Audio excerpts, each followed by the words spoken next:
Seven के थाना सदर के लॉकअप में मुर्गों को कैदी बना दिया गया। पुलिस के लॉकअप में अनोखे कैदियों को लॉकअप में देखा गया। थाने से मुर्गों की आजानों पर शहरी भी परेशान।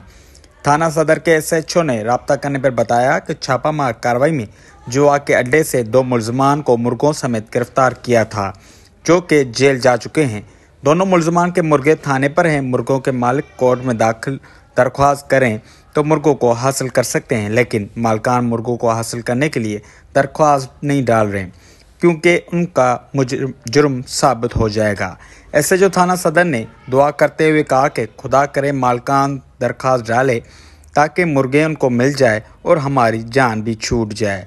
हम मुर्गों को खिला खिला कर तंग हो चुके हैं, उनकी खुराक भी महंगी है। हम दोनों मुर्गों को गंदम, बाजरा व दीगर अनाज खिलाते हैं।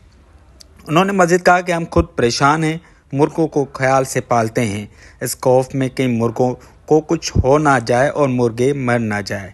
मुर्गे कोर्ट प्रॉपर्टी है, अगर मर गए तो हम मुसीबत में पड़ जाएंगे। मुर्गे मर भी गए तो चादर में लपेटकर अदालत के सामने पेश करेंगे।